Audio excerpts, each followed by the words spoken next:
Anna Rajesh, Here. Sihama Mehdi, Here. Jennifer Cannon, Here. Trenton Garretts, Sebastian McDougall, Here. Evett Ellis, Here. Jennifer Aranda. Here. Okay, I'll now read the land acknowledgement. We, the Moorhead Human Rights Commission, collectively and with gratitude acknowledge the sacred land the city of Moorhead is built upon. We acknowledge the people who have resided here for generations and recognize that the spirit of the Dakota, Ojibwe, Métis, and all indigenous communities permeates this land. The contribution of the indigenous people shall not be forgotten, nor will the success that is achieved by the people of the land. We will continue to educate, advocate, honor, and unite for indigenous people of this land. And any agenda amendments? Okay. It does look like the guest speaker we're going to have, Glory Ames, the diversity support coordinator at Concordia, will not be presenting tonight. That is the only amendment that I had. Okay. Moving on to agenda item number 4, approval. Can I get a motion to approve minutes from last month? So moved. Second? I'll second. All in favor, say aye. Aye. Aye. All opposed, same sign. Okay, moving on to our guest speakers. First up, we have Mason Kimball from Age Friendly Moorhead.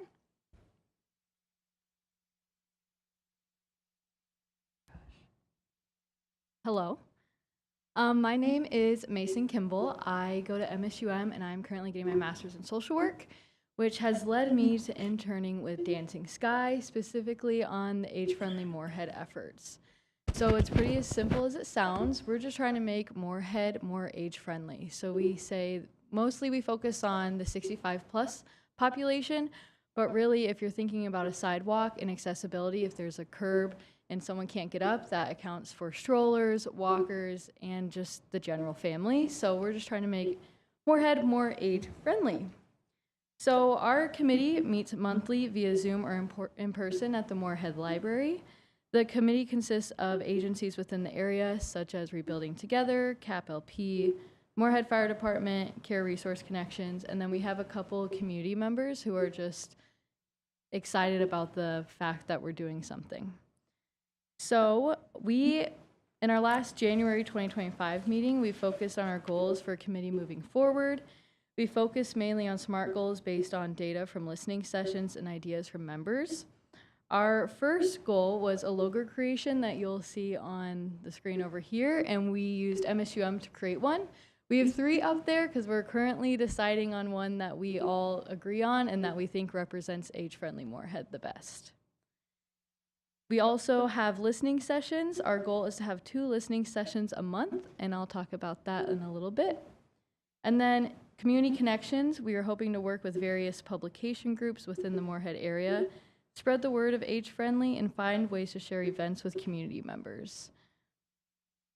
And then a city official buy-in is our biggest one that we need to get a part of, is we want to get city officials on board of our efforts, and we hope to present our data regarding what the community needs, and eventually hopefully get their buy-in to do something about it. And if we eventually want to make a long-term goal, we can join AARP's age-friendly community, which then we could do events, get grant funding, and do some events and stuff like that. So to talk about our listening sessions, it's one of the ways we gather information about the community. Our goal is to host at least 2 every month in various locations around the Moorhead area. And at these sessions, we hold open conversations and we ask participants various questions about the community.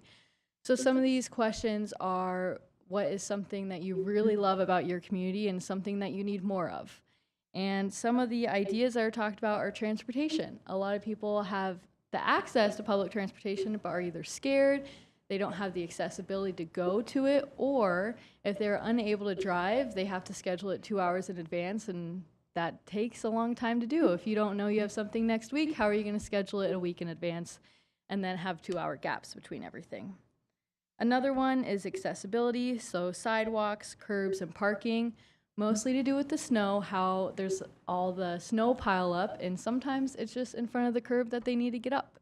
So there's been an example of someone who drove all the way to their book club but had to leave because they simply could not get inside because of the snow. Another one is affordable housing. This goes for independent and assisted housing for those who are 65 plus and just housing in general. We talk about how 65 plus is one of the biggest growing populations, but they're also a growing population for homelessness. So that's a big topic of, I want to downsize, but it's too expensive for me to downsize, but it's also hard for me to upkeep of my home. Another one is socialization. And we always talk about how can we make it easier for people to find out about events going on at the local level. Sure, there's Facebook, but most don't have access to Facebook or don't know how to use it. There's newspapers, but some don't get it. So it's a lot of factors going into, I want to meet more friends and have more of a community, but I don't know how to find it. So in our last listening sessions, we had them at St. Joseph Church, Nativity Catholic Church, Good Shepherd Church, and Moorhead Public Library. And then we have 2 coming up, one here at the Yomkamp Center on the 24th from 1 to 3 p.m. and one at Crossings at Water's Edge, which is an independent living facility on March 27th. And we're hoping to have one at Eventide in April. Yeah, that is a little recap of what we all are. And I have some contact information too of my 2 supervisors and myself if you have any questions or if you want to be a part of the committee as well. So yes, any questions? I have a question. So how are you advertising for these listening sessions? We usually try to post them with flyers around the area, and we have an emailing list of people who came to listening sessions in the past that we send it out to. Okay. And do you have a website? We do not. Okay. So yes. We are hoping to post on Dancing Sky's Facebook page, but that's about it. Okay. Yeah. Other questions? So I just want to thank you for coming. This is a very important project. As we know, our population is aging and accessibility, they go hand in hand. So thank you. This is really well thought out.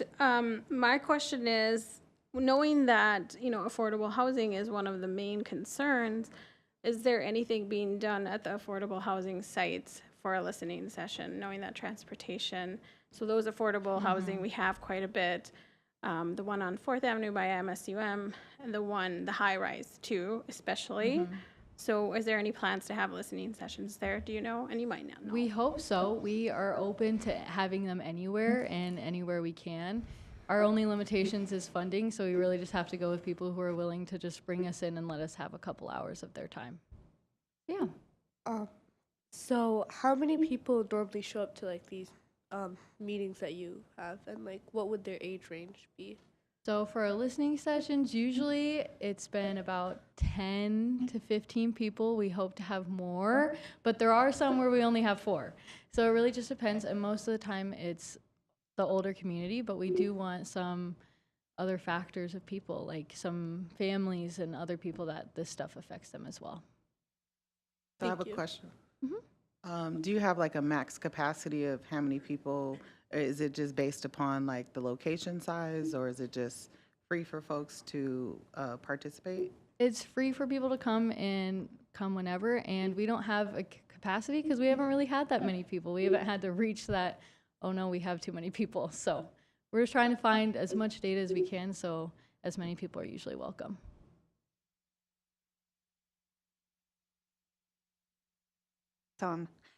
Thank you so much, Mason, for sharing Yeah. this. And yeah, I look forward to learning more about you guys on hopefully Dancing Skies website. Perfect. Thank you so much. Thank you. Next up, we have Kayla Wainscott, who's a Horizon 5th grade teacher at Moorhead Public Schools, talking about Girl Scouts making a positive impact on the world. Thank you, Kayla. Anna asked me to come and speak today, and so thank you for having me.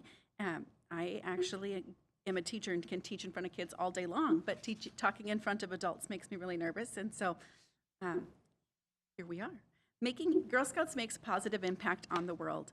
Girl Scouting can offer unique opportunities and develop leadership skills, build confidence, and make a positive impact on the world while fostering friendships and personal growth through various activities and programs.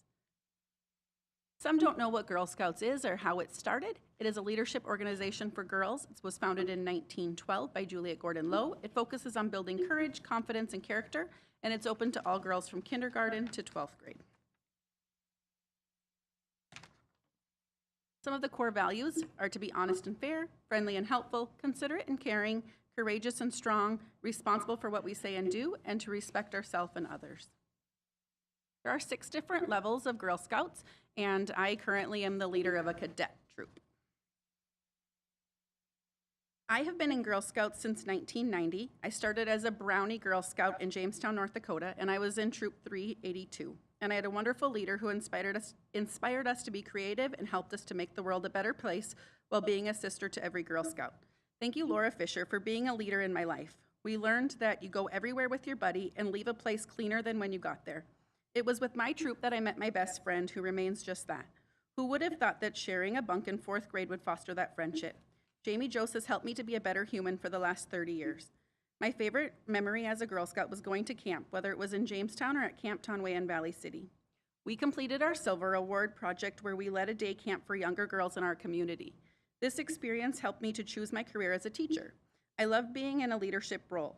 We did many activities that helped these younger girls to see their potential.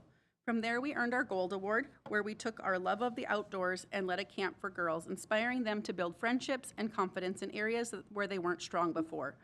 Many don't know what the Girl Scout Gold Award is. However, many do know what the Eagle Scout Award is. These are the equivalent to one another. Only 4% of Girl Scouts earn their Gold Award. Receiving a Gold Award was something that I knew I wanted to obtain to help grow my resume for the future. I was able to receive my Silver and Gold Awards due to the guidance of Cheryl Dewald in Jamestown. Thank you, Cheryl. After graduation, I attended MSUM to become an elementary teacher. There I found that there was a need for Girl Scout troop leaders in Moorhead. Always being forward-focused, I took on the challenge of being a leader for girls in Moorhead. I was a co-leader with Alice, a professor at Concordia. Here we enjoyed leading these young ladies and helped them to see the fun adventures that they could have as Girl Scouts. As the years progressed, I had my own daughter and again took on the role of co-leader of her troop. I was helped in this journey by Amanda Folstrom and Milagros Lawrence. Here we grew our troop to be a large troop of 12 girls. They kept us busy and always on our toes. It has been wonderful to watch these young ladies grow from itty-bitty kindergartners to beautiful 8th graders that they are today. I couldn't have done it without the amazing parents who helped me with these crazy meetings. When asking the girls what were some of their favorite activities that they've done, camping trips, selling cookies, cookie parties, sale parties, crafting, and community service projects are some of their favorites. We've gone on camping trips, whether it's in a tent or glamping in a camper. The girls love swimming, learning how to shoot bow and arrows, cooking over a fire, creating nature journals, biking, learning new songs around the campfire, making friends, learning how to kayak, or embroidering their campfire seats. Imagine selling Girl Scout cookies and having 6,332 boxes of cookies in one garage. That was a feat that the girls enjoyed every year. They didn't, however, love Pickup Day, where they separated these cookies to take home in frigid February temperatures. They would make up songs, signs, cheers, and go from booth to booth to meet goals that they set for themselves. They were amazing and would often sell more than 500 boxes of cookies each.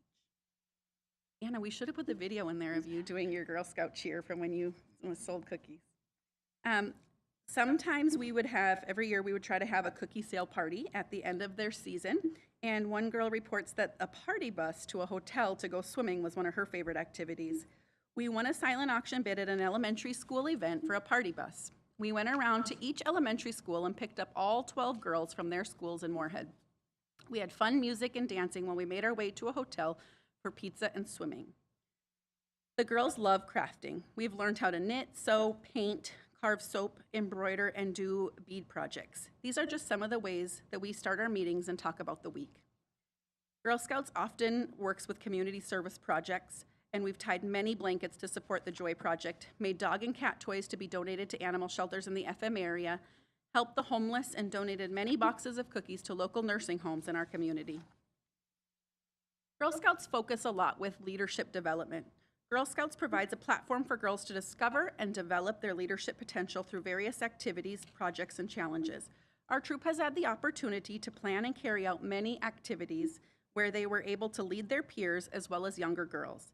They have led day camps and volunteered at community events as helpers. As young girls, they were in charge of leading a meeting with the help of one of their parents.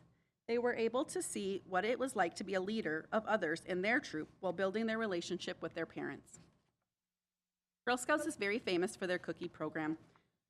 The cookie program helps to teach them business skills, helps them set and achieve goals, develop money management skills, improves their communication, builds confidence, and also allows us to have group activities. These girls have developed many skills that they have used and can use throughout their whole life. They have gone through first aid training, babysitting certification, public speaking, problem solving, team collaboration, and creative thinking. Making friends is a big part of our troop, and Girl Scouting provides supportive and an inclusive environment where girls can form lasting friendships and build a sense of belonging. These girls have created friendships that have lasted over time. They have become friends and continue to stay friends outside of Girl Scouts. Community service. Girl Scouts are encouraged to make a difference in their communities and the world through service projects, fundraising, and advocacy, fostering a sense of responsibility and compassion. We have worked hard with the Joy Project, Marissa Lorazel, and Warm Blanket Hugs to create blankets to be given out on Christmas Eve to those living in hotels and homeless shelters. We have collected donations of Girl Scout cookies to go to nursing homes while we played bingo with their residents. We have also made dog toys to be given to for the Love a Dog Rescue, and we've enjoyed helping our community. There's also a lot of academic benefits to Girl Scouts, and these girls develop important skills such as resourceful problem solving and challenge seeking, which contribute to academic success. These skills that they have learned in Girl Scouts have helped them to be rock star students who maintain advanced classes and great grades. Through their personal growth opportunities, they gain valuable life skills, including problem solving, communication, teamwork, and resilience, which are essential for success in all areas of life. The Girl Scout experience builds confidence. It empowers girls to step outside of their comfort zones, try new things, and overcome challenges, ultimately boosting their self-esteem and confidence. The girls have experienced many activities that they have never tried before. They may not have been able to have these experiences if it weren't for Girl Scouts. The amount of confidence that these girls have now is remarkable. Some have gone on to become remarkable, confident athletes and theater performers. In Girl Scouts, we strive to make a difference. Girl Scouts are encouraged to make a difference in their communities and the world through service projects, fundraising, and advocacy. Fostering a sense of responsibility and compassion, we are making differences and we'll continue to do this throughout our Girl Scout journey and beyond. Some of the skills that we've worked on are money management, goal setting, decision making, project planning, time management, and leadership. These are valuable skills that they've gained confidence in expressing themselves. We've made many videos that we've shared with the community. These girls have taken the babysitter course and earned badges in first aid and engineering. Girl Scouting offers a wide range of activities from outdoor adventures to arts and crafts, providing opportunities for fun, exploration, and learning. We have done so many activities that it's hard to mention just a few. We have had great times, we've laughed, we've explored, and most importantly, we have had fun. We have completed many badges and learned so many new things in the last 8 years together. The Silver Award is the second highest award that Girl Scouts can receive. It focuses on community service, requires leadership and dedication, takes significant planning, makes lasting community impacts, and shows the commitment to helping others. As 7th graders, these girls have earned their Silver Award. We began discussing the needs in our community and decided to help the homeless. We went to homelessness speakers in the community to find that this was a bigger problem than we knew. We created 100 bags to distribute in our community to help the homeless. In the bags, they included water bottles, cereal bars, a handmade blanket, a handmade Positive Zen coloring book, handmade crayons, and they provided a list of community resources and handwritten letters of encouragement. We then went to homeless shelters, libraries, and locations around the community and handed them out to those in need. This experience was very humbling for all of us. The Gold Award is the highest achievement in Girl Scouting. It is equivalent to the Eagle Scout Award. Like I said before, only 4% of Girl Scouts earn it. It requires sustainable community impact, shows outstanding leadership, and looks great on college applications. As 8th graders, we're now starting to develop this, and we are a group of 3 now, and we're beginning the process of planning this Gold Award. They're greatly looking forward to completing this and being a part of the 4%. We are doing 3 different projects as each girl has to lead their own team. We are helping to create fidget bags for those newly diagnosed with autism, attention deficit disorder, and anxiety. Another project involves self-care bags for those with post-traumatic stress disorder, and your very own Anna is hoping to help animals in rescues. Why would one want to be in Girl Scouts?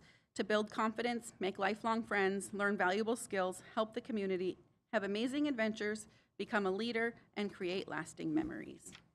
Thank you. Thank you, Kayla. Did you know that public speaking is one of the most common fears? I think you did great.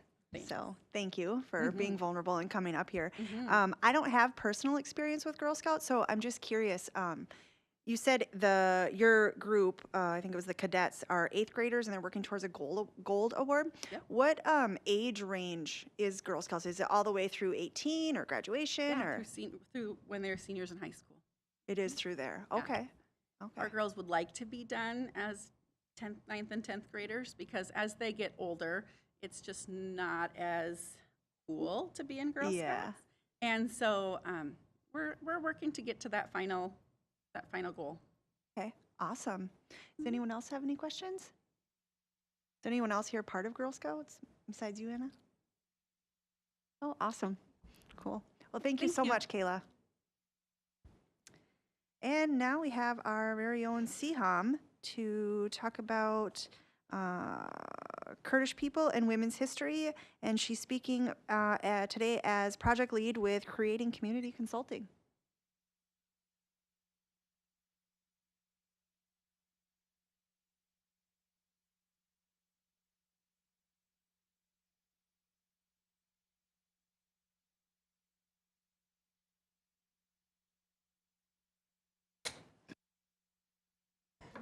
Hello from this side. Good evening. So I thought I would talk about the significance of March and the significance of Kurdish people in the community, because you might say, who are these people? And we get the question, why here and why Moorhead? Good question, because it is far away from where we originate from, which I will go into. The picture you see on the screen is this at one of the international days at the school, which have started, where kids can now 2nd and 3rd generation can dress up and dance and really express themselves culturally. There's a significant number of students at the school, at the Moorhead schools, that are of Kurdish descent, not necessarily immigrants, but children of the immigrants, of the refugees that have resettled here. So wanted to talk about the area. So we are talking about somewhere in the Middle East. It's not an official country, so we like to say we're one of the largest people in the world without a country. And so as you can see on the map, it's the corner of Syria, Iraq, which I'm part of that area, Turkey, and Iran. And for decades and centuries, we have been persecuted, ran out of our own homes, and treated as second-class citizens. But we have always stood our ground and survived and been resilient, so we're really unique. And the language is unique. It's comparable to Arabic, but not really. And it's just been our nature, one of the oldest civilizations. It goes back to, Sumerians and all of that, significant. So actually, right now, this map is at the Historical Society exhibit downstairs, where you could read some stories about different community members. And the map is right there. It's the Home of the Memories exhibit. And it's really insightful to learn more about, people in our area, what they do, how long they've been here. So the gentleman I have there plays the Zaz and is a musician. His name is Shaukat Rajab. And he has performed at various events in our community. And his stories there, as well as other individuals that have been here for 40 years, like Mr. Hamid Al-Amadi, who is a long-standing community leader who's been in this area since 1970s. So a long history there. Always kind of integrated. I encourage you all to look at the exhibit. It's free on Tuesdays. It's a wonderful exhibit. You'll learn a little bit about your neighbors.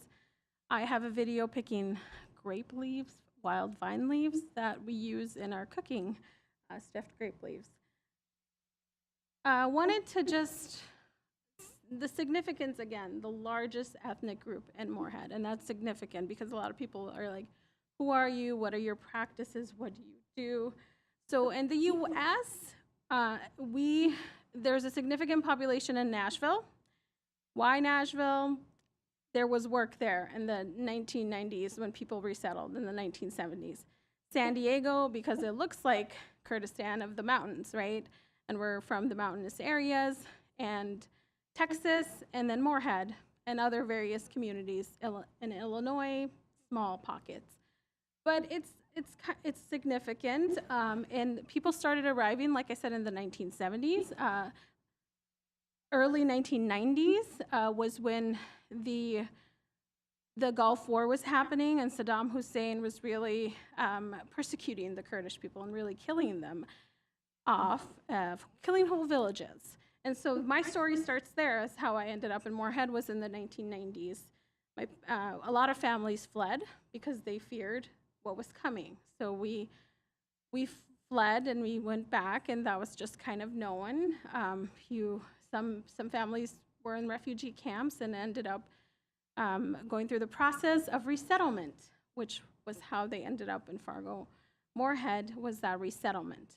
Another wave happened in 1996, which was with my family. We ended up going to Guam, and then we ended up in the Fargo-Moorhead area. So that's kind of the history. There's always been prosecution of Kurdish people. Right now in Iran, it can be illegal to wear Kurdish clothes, to celebrate, and it was in Turkey up until 5 years ago, and maybe still is, to really speak the language even. The language is somehow getting lost too because of what the governments are imposing. Needless to say, we like community, we like generosity, we like to dance, we like music, and we celebrate. So I'll talk about that. So this is the struggle we've had in the areas to defend the democracy and human rights, particularly in 2014 when ISIS came. The Peshmerga, or the Kurdish forces, were the first ones on the front line fighting them off.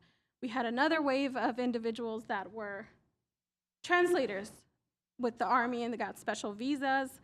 They risked their lives to help the U.S. forces, and then they got special visas to relocate. One of the most significant global things that happened was the murder of Gina. Mahsin is her Iranian name because she can't use Gina because it's a Kurdish name. She was murdered by the Iranian regime, and the cry for Jin Jian Azadi, or women, life, freedom, which stems from the Kurdish language and the struggle, really went global. It really was a women's right movement, but the source of it, the origin of that cry, wasn't given the true honor it deserved, which was within the Kurdish community in the fight for the democracy and the rights, where it happens in Turkey, in Iraq, in Iran, and in Syria, especially now with the volatile Syria government, and that ties into resettlement here, and I'll explain that as well. So really trying to be the forefront of human rights, women's rights, and democracy in that region, which can be very volatile, and there have been a number of leaders that have been exiled. A lot of our musicians that would sing about the struggle were killed by regimes. So the music was kind of a resistance. I was in Turkey a couple of years ago, and some musicians were sitting there and started to sing a Kurdish song, and the people around them were like, stop singing because the police will come and arrest you if you sing this song in Kurdish. So that's the reality. And it's just because this language is sung, it's resistance, we are a people, we still hold on to our identity. So March is very significant. One thing that happened is called Halabja, which happened on March 16, 1988, where a gas was spread by the Saddam Hussein regime and whole villages were just slaughtered. And we all feared that would happen again. I was in 1990, and I was 6 months old, and my parents fled to the mountains for a week, took what they could, came back. So this is really significant. March 10th is also Kurdish Close Day, and then I'll talk about the other significance of March. And so this is March 16th is remembered throughout the world as Halabja, the day that thousands of people died because the smell that smelled like apples was spread. And it was gas. It was the government gassing people. And March is also significant because of Nowruz, which is celebrated worldwide as a form of the spring equinox celebrations. I have the pictures up there are of Nashville. They get to celebrate outside. Unfortunately, we're not fortunate in most years because we can't go outside and have the celebration because it's bitter cold. But it starts March 20th with a bonfire and community and picnics and just dancing and togetherness and celebration. And those celebrations are held all over the world because diaspora is everywhere, from Australia to Europe to the States to Canada. It's just Kurdish diaspora has been spread around the world just because of the reality of being persecuted heavily by the countries they live in and not having a country called Kurdistan. So I wanted to bring it back to our community here.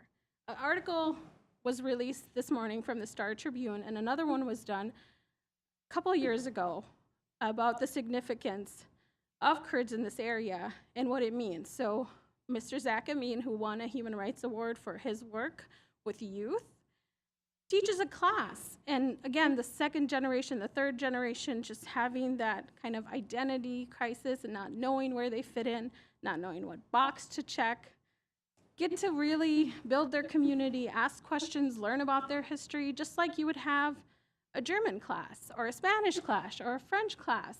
This has been implemented by the school to have this class and to build this community for students. When I was going to school, and my peers, we were in the ESL classrooms. But clearly, we speak English well enough. I would argue most youth now speak English fluently where they don't need to be in ESL classrooms, but they still want to learn. And other students are open to taking the class, so just to learn about their neighbors. And I think it's really significant that we're closing in on 8% of Moorhead's population. That's a large portion. And there are businesses, maybe they might not look like Kurdish businesses, but there are a significant number of 5 or 6 businesses plus a restaurant open. Like I've said, when we moved here, we really integrated. We got jobs, we went to school, we were part of the labor force, a huge labor force. Because it's International Women's Month and March 8th was a celebration, and it's really befitting that we had Girl Scouts here, so thank you. I also want to acknowledge the number of Kurdish women working at the school as support staff, working with the special needs students, filling that gap, filling that need, because they're natural nurturers, and they really are filling that need that is strongly needed in our schools. And so I would project it's about 20 to 30, if not more, in those roles. And again, also teachers that are contributing to that. Like Mr. Amin and a couple of other teachers at the high school. And it's really one of the most, we've always integrated, we've gotten the jobs, we want to be a part of community, we want to make the community better. And people say, why Moorhead? Well, people are looking for a place to raise their families, go to schools, and so you end up here, which is amazing, but then you also need to be aware of that if any issues were to arise in terms of language, honoring culture, and making sure people feel connected. And then we did a proclamation this year, so that was exciting. City Council member McDougall read it at the March 10th City Council meeting, and we have a couple of Mr. Zach Amin with me again, Mr. Haji Al-Mahdi, again, who's been here for 40 years, and my father. So it was really significant. The only other city that's done that with a large population is Nashville, Tennessee, and they have, I think, probably 40,000 Kurdish people living there. So pretty significant and really a milestone for us, for our community, in terms of just recognizing heritage and the contribution of Kurdish people in this area. So that is my presentation. Any questions? You had mentioned the exhibit downstairs. I wasn't aware of that. What, first, does it cost anything to go? How long is it going to be there for? And do you know the hours that people can go down there? That is a great question. So it has been open since this fall. Okay. It on Tuesdays evening, it's free to go and look at all the exhibits from the Historical Society and Museum. And they have another one called Land to Table, which talks about food and the significance there. And but on Tuesdays, you can go look at it. I know in the coming months, we're going to have some students from the school, some fourth graders come and look at the exhibit. So it's a the Historical Society has wonderful, relevant exhibits and stories. And so it does normally cost to come to it on the weekends, say. There are special occasions where it's free, like Frostival and some events that happen. But on Tuesday evenings, or Tuesdays, it's free to go view this museum. It's open until, I want to say, like end of March, if not the end of June, that Home of Memories exhibit. And there's a poster right out there with a gentleman playing the oud. And it's Kurdish and Iraqi stories. But when we were contacted, like, how should we name this exhibit, we said, yes, although majority of us are from Iraq, our identity as Kurdish people, because the Kurdistan region of Iraq is autonomous. They have their own government. They have their own, they cooperate, but they have their own systems as well. It's an autonomous region. So that answer it. Yeah, It's open. absolutely. It will be open on the global market on April 8th, which is on a Tuesday as well. Any other questions? I just had a quick comment. I don't know if anyone else has a question. You were talking about how, Kurdish people are resilient, and I know you're too modest to bring this up, but I want to say that I can absolutely speak to your resiliency. And for those of you that aren't aware, CHUM was awarded the YWCA award last year, and I just want to say congratulations, and I admire your resilience. Thank you. Thank you so much.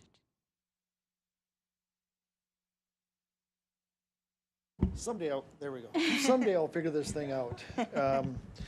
Sam, just a couple questions. As we talk about, or as you mentioned, 8% of our population is made up of Kurdish families, correct? Is that Correct, yeah, right? estimated. Estimated. Okay, so just a quick question. Is our community still experiencing first generation Kurdish families moving into our area, or is that population because of past generations and kids, and now we have third and fourth generation Kurdish families? That's a very good question. So the resettlement, like I said, that happened in waves. There was some in the late, like 2014, 2015, that happened. And now what I've seen resettlement and following the resettlement agencies are Syrian Kurds. So different from Iraqi Kurds because of the tensions in Syria, because of the persecution of Kurds there and minorities. They're the ones who are being resettled as first generation now. There are secondary migration of Kurdish people from bigger cities to smaller towns like Moorhead that is happening. So you still have a lot of the older population that is first generation, but then the second generation, it's the data is very nuanced because moving to the States, you're considered Caucasian or white because of how people in the Middle East are labeled, but really Kurds are a minority in the Middle East as well. So it's kind of a double kind of thing. And so it's kind of nuanced, like you would say the Hispanic population sometimes is considered just Caucasian as well. Okay, so that leads me to my second question I have with that. So, and the reason why I ask that is because certainly the concerns or issues as a first generation Kurdish family are gonna, I would assume, be different than a third or fourth generation Kurdish family within our community. So as I think about the Human Rights Commission and I think about the things we're aiming to do, what are some of the things us as a community need to be aware of and mindful of as we are continuing to see first generation families, not just Kurdish, but in this example, that are moving to our area that we should be thinking about and just monitoring or paying attention to? Yeah, that's a great question. So, unfortunately, discrimination happens, or reasons why you move here. You know, there's a lot of rhetoric around refugee and immigrants in general, and they have gone through a lot to get here. Whatever, it's not something that you want to do, is to leave the only home you know. It's terrifying. I can tell you from experience. As a 6-year-old, I was told we're going to move to the States because we have no other options. Otherwise, you know, economically, the government is being sanctioned. That was being sent down to the people, and so you have no other choice. Just being aware they're your neighbors, understanding that they probably have a lot of trauma, and understanding that they have a life. It was established, it was stable. Most people had jobs, and you know, they want to also contribute to community. They don't want to do any harm. And there are instances where, you know, things are said, you know, especially youth, they don't understand, so they say things that are stereotypical, and that leads to behavior. So understanding the trauma that they have been through, and understanding that they want to contribute to the community, they want to integrate as much as possible, and be seen as community members. So thank you for that question. And maybe just to follow up to that, I remember having a conversation years ago with Charism when they were operating, and they had given me the idea or the impression that a lot of our new Americans or immigrants moving over here, you know, some of the young people were standing on a corner with potentially were recruited into an army or resistance or whatever it might have had a machine gun in their hand, so to speak, and now they're here in a different land, a different community, and to your point, that trauma still follows you here. And so sometimes the response may not always be the best, but that's what they know, and so trying to understand that backstory, I think would be a huge starting point for a lot of us. Yeah, and it's just making sure that is understood. Well, I haven't had, like, I know back in the early 90s when I hear from my cousins that were here and then relocated to Nashville, there was that, like, youth just trying to fit in. But I think now with the ability to have programming and recruitment of the youth is for different youth, you know, you're able to get them to use their time in other ways. And I think that's really important too. And then making sure that people know that there's programming and community available for them so they don't feel isolated.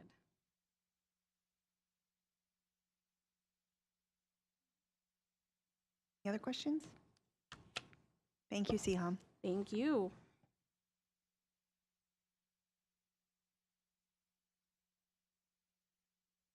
Do we have any community partners or citizens to be heard? None? Okay. Moving on to agenda item number 8. Captain Swenson, do you have an update? I just have a couple things to hit on. Since our last meeting, we had one retirement with our department with our deputy chief, Tori Jacobson, and then next Friday on the 28th of March, I'll have the retirement of our current chief, Shannon Monroe. So I just want to take a couple minutes to recognize both of those men for the 30 years each that they put into our community. And why I want to hit at it with human rights is both of those did a lot of work to be very active in our community, from Tori Jacobson as a young officer learning Spanish, because that was a very dominant language in the areas he was working in Moorhead at the time in the late 90s, mid to late 90s, to Shannon being recognized and getting a chief's shirt and hat from the Liberian community last week. So they've done a lot of work. We've always focused on not just policing, but community policing, and making sure that we're trying to bridge any gaps that we have within our community. So I just want to take a couple seconds to recognize both of those for their hard work and their dedication to our community. Absolutely, 30 years. I can't even wrap my head around that. Amazing. Okay, moving on to regular business. One thing I did want to mention, for those of you that didn't notice, we have a new member today, Jennifer Aranda. Is that how you pronounce it, Aranda? So welcome, and if you want to introduce yourself, more than welcome.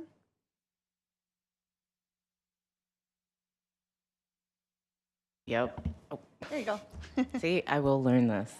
So I am Dr. Jennifer Aranda. my professional life, I work for University of Minnesota Extension. In my real life, I am a mom and an advocate and co-founder of the Onyx Collective, which works with rural Black folks in greater Minnesota. And I'm really happy to be here and honored. Happy to have you.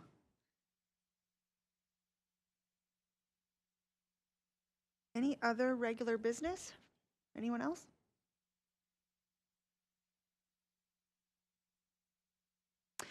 Moving on to subcommittee reports, and I did note from the meeting last month that we are combining, what was it, Siham? We're combining the Moorhead Award or something you said? Well, the awards for the subcommittees, so we have 3, right? And one of them is awards. It was with the awards and events, but now we're separating because we have a full Gotcha. commission now. And so that, if those individuals on the awards committee will probably want to know more about the Moorhead because they're seeking other commission and representatives to be on that committee, and they don't meet often, but it would be appropriate for it to fit into that subcommittee. Gotcha, okay. So it's my understanding that as of today for our subcommittees, we have education and outreach as one subcommittee, events as one, and then awards as a separate one. And as of right now, we don't have the people assigned to each subcommittee. I would assume not, since we have a couple new people. Education, it was kind of going.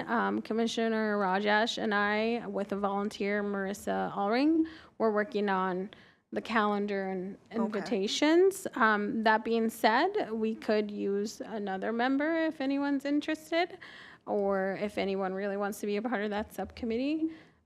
Yeah, we can have you a part of that subcommittee.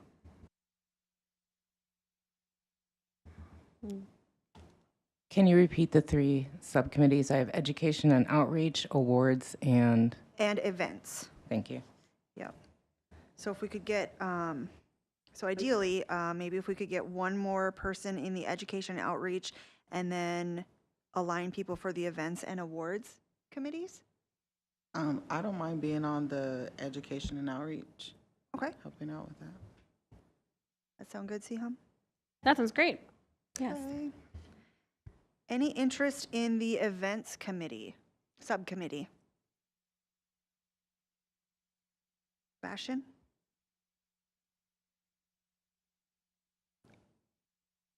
I have a question. So how many committees are we just So looking at one committee or multiple committees? you can definitely do multiple. I know that we did that before. We just can't have quorum, which is yeah. 4 people on one committee because you're meeting outside of regular meeting times, and that's Okay. open meeting laws and such. Good point. Sebastian, you're on events? I will join you. All right. Leaves. That leaves awards to, I guess that means I'll do awards. all right. If the chair, if you, want to be on awards, I know you were previously, but you can Sure. switch. I'll be on there with And you. if anybody else wants to be on awards, you totally, there's no quorum except for the education and outreach. Now we have 3, so. Okay. How about you, Anna? Are you interested in participating in a subcommittee? I'm already part of the education committee. Education I and believe. outreach. Oh, Yep. Yeah. sorry. I didn't write that one down. Okay, got it. So education outreach, from this group, we have Anna and Yvette. And then for events, we have Sebastian and Dr. Jennifer. And for awards, we have Trent and myself. Oh, and Siham in the education and outreach. Yes. Okay. Did you get all that, Tanya? Okay. Awesome. And there weren't any updates, I would assume, since last meeting? Or were there? No, we haven't met, but I just want to say, Commissioner Rajesh really hit the ground running with that, inviting speakers tonight. So thank you for doing that. That was very, very good to hear from the Girl Scouts. So thank you. But we haven't met yet. So hopefully the next couple of weeks, we will meet and talk. Awesome, thank you. Okay, moving on to reports, announcements, or upcoming events. I did bring a couple events that I wanted to let everyone be aware of. The first one would have come from that guest speaker that we're going to have, Gloria Ames, the Diversity Support Coordinator at Concordia, on Saturday, April 5th. From 12 to 10 p.m. will be the 34th annual powwow, which is put on between the Woodlands and High Plains.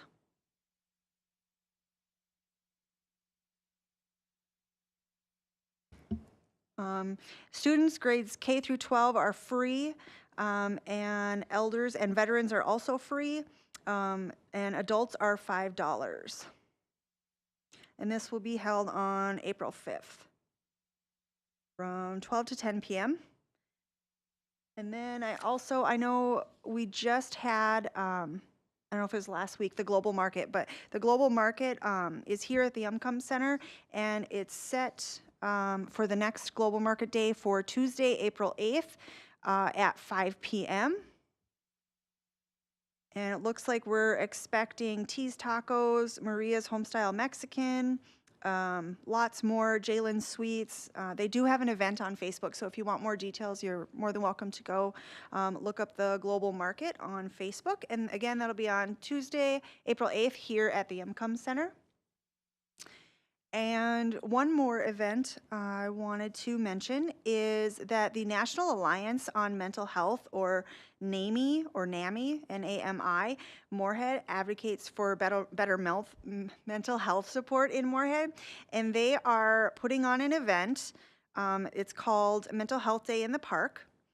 And it's going to be Saturday, April 26th, 10 a.m. to 2 p.m.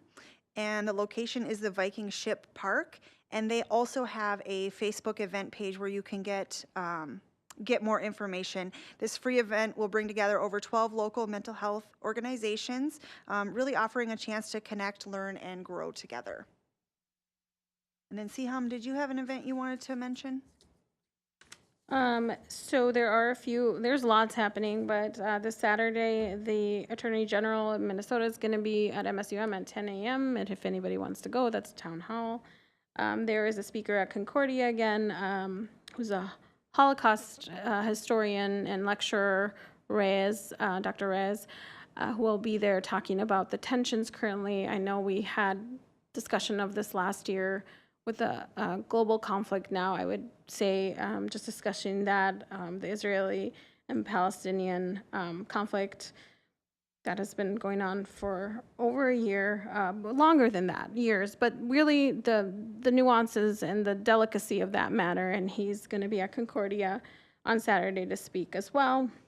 There's an iftar for Ramadan that's happening in Moorhead at the Armory Event Center, also on Facebook, Sunday the 23rd.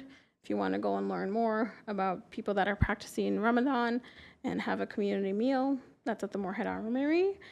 And on April 9th and 10th, MSUM is having a restorative justice conference from 8 a.m. to 3 p.m. on April 9th and 10th, also on Facebook with the MSUM events. Yeah, there's a lot going on. Yeah, busy month. Okay, any new business? Just want to talk about, I know every year we talk about Juneteenth, and it was set to be here. I think it's being moved this year due to scheduling conflicts, but I know we'll probably hear from the group that puts Juneteenth on, and kind of thinking about our summer events to be aware of Pride and stuff that the HRC is typically involved in, so to plan for that. And get speakers here for those. Maybe not necessarily new business, not sure if this is where it belongs, but just a couple thoughts as I was listening to Mason speak earlier, and maybe this is something more for the education team, but I'd be really interested in learning more so about how our city approaches planning. When we're talking about putting in a new development somewhere, what all goes into their thought process? Are they thinking about the elderly people? Are they thinking about people that with vision disabilities like myself?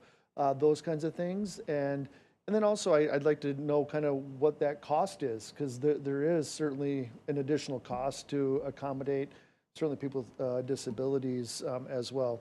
And in that same vein, as I think about the older population, I also think about accessibility to markets and grocery and that stuff. And as we are planning, what other kind of thoughts go into that? The nearest Hornbacher store to my house is a mile. I'm pretty fortunate for that. But for others, especially if you can't drive or a senior, you have to go a long way, and it's really hard to schedule trips and that kind of stuff. So just kind of an idea of maybe an educational piece down the road.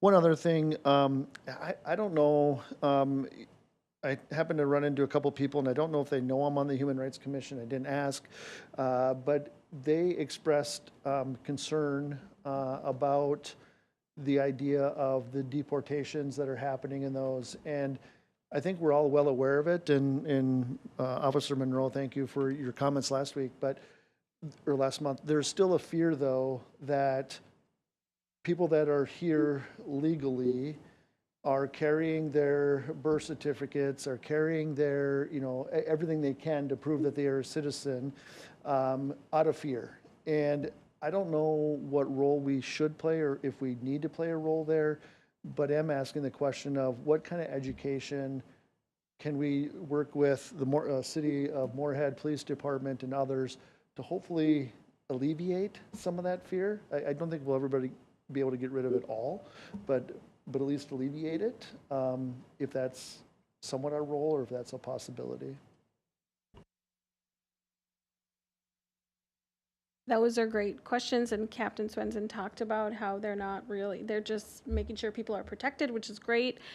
That is why we brought in the immigration lawyer here to kind of tell people their rights. And that's a real fear. Like, people have stopped going to school, work, because they think, they might be arrested, and been told, carry your green card, have it on you, which most people do, and passports even. But no, that's a real fear, and all we can really do is educate. I mean, and like I said, the Attorney General is coming to Moorhead for that listening session, and I'm sure that's going to be a topic that is brought up. And to really, if there is fear, to connect people with resources. So the ACLU, to be able to give them the resources they need. We don't have a lot of immigration lawyers in our area. We have a few, but that topic has certainly been brought up. And the one thing we can do is educate. I know Adult Basic Education has been getting some resources out there because they have a lot of individuals learning English that are very new to the area, and they've had resources. We have the Immigrant Law Center in town that gives resources. We have the Legal Services of Northwest Minnesota, but they don't have a whole lot of capacity, but they can give those resources and connect folks. So all agreed and appreciate that, but the education, certainly I feel from this group, can't just stop at a once a month meeting. I mean, I just feel, although all those things are out there, we still have a group within our population that either isn't paying attention to this meeting or others, or doesn't know. And so I'm not looking for us to do necessarily more work, but I am asking, how can we help facilitate, if that's even our role, but how to help facilitate those education pieces, so that way people aren't making decisions based out of that fear that may not even be needed or necessary. I think, promote the events that are happening. There was a lot of town halls and information about immigration, and it's unfortunately kept up under, it's not necessarily made public sometimes because of fear of, disruption or something happening. It is a very good question. I know the immigration lawyer that was here is working with a foundation to start something for people to have a resource. And I haven't heard much from it, but there are things in the works. And as they develop, it's certainly something that can be brought to our attention, so then we were able to give that to people. And then teaming up with the organizations that work with immigrant and refugees. There's the Immigrant Development Center, there's Cato, the Kurdish American Development, the resettlement agencies, Capital P resettles families here too. But again, there are undocumented individuals that are a part of our community, and there are documented individuals that fear having their rights taken away, their human rights. So yes, if there are any ideas, I would love to hear them, because I've tried to bring the discussion up and to talk and to bring people who are experts in this topic, but it's ever changing every day. So it's difficult for sure.